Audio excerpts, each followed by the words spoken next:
Avant d'entrer dans le CFA Stephenson, j'ai fait un bac scientifique. En fait, je ne savais pas trop ce que j'avais envie de faire. C'est pour ça que j'avais choisi le bac S. Finalement, j'ai fait 1 an d'histoire de l'art.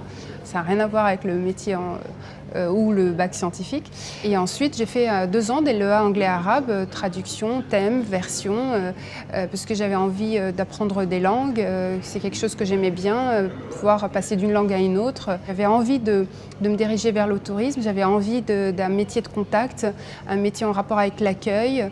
C'est comme ça que j'ai choisi le CFA Stephenson pour me donner l'occasion d'avoir suffisamment de bagages pour pouvoir être dans ce métier.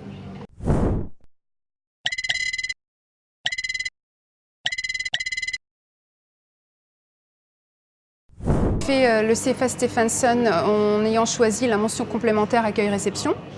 J'ai fait ça sur 1 an avec 3 jours seulement d'entreprise, 2 jours de formation, ce qui permet d'être et en lien avec l'entreprise et à côté en lien avec l'école. Donc on apprend quelque chose qu'on met en place finalement directement à l'entreprise. C'est vraiment une formation qui a été à la base une demande des hôteliers eux-mêmes qui avaient envie que les jeunes apprennent un métier qui colle avec leurs attentes. Parce qu'on pouvait avoir des jeunes qui étaient formés par des écoles où ils étaient en totale déconnexion parce qu'ils n'avaient pas l'outil qu'il faut, ils n'avaient pas les repères qu'il faut, l'accueil n'était pas fait comme on le demandait.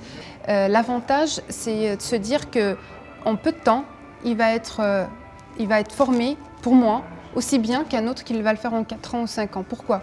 Parce qu'aujourd'hui, le fait d'être en alternance, d'être en contact dans l'entreprise, contact du métier, il va être corrigé aussi bien à l'entreprise que corrigé à l'école. Il va avoir la possibilité d'avoir les 2 échos en stéréo de ce qu'il doit faire, ce qu'il ne doit pas faire, comment il doit fonctionner, comment il doit apprendre. Et là-dessus, ce qu'on va lui donner comme bagage, c'est du réel, du tout de suite, de l'activité de maintenant. C'est pas du théorique. C'est vraiment très concret de tous les jours. Alors aujourd'hui, je suis adjointe de direction, donc je suis numéro 2 de l'hôtel aujourd'hui à Ibis Paris-La Villette. Le poste d'adjointe de direction, il va être différent d'une structure à une autre. Aujourd'hui, dans cette structure-là, un hôtel de gros porteurs parisiens, c'est-à-dire avec une grosse dimension en nombre de chambres. Aujourd'hui, on est dans un hôtel de 284 chambres, donc ça représente un énorme travail en volume. Le rôle d'un adjoint, en fait, c'est être au centre, si on veut, de tous ces chefs de service, d'être au cœur de ça. Il va être amené à gérer d'abord les chefs de service et ensuite les collaborateurs présents. Son rôle, c'est d'être intermédiaire entre la direction et les collaborateurs, être à l'écoute de ces chefs de service et de leurs besoins, qui sont eux au contact direct des employés. Je suis passée par 5 postes différents en 8 ans. Je suis rentrée dans le groupe Accor en 2000. On est en fin 2008, on est en 2009 en fait. Et aujourd'hui, j'occupe le poste d'adjointe de direction depuis 1 an. Le métier de l'hôtellerie fait partie des métiers qui sont difficiles. C'est des métiers de service, donc des horaires décalés. Le matin, un service du matin, c'est 6h30 le matin. On termine à 15h15. Le soir, on commence à 14h45, on finit à 23h30. Et il y a encore un service de nuit qui va commencer tard, vers 22h, pour finir à 7h du matin. Donc tout ça, c'est des horaires difficiles. Ce que j'aime faire, c'est d'abord de former et de manager les gens et de donner envie aux gens. Et c'est ça le plus du métier.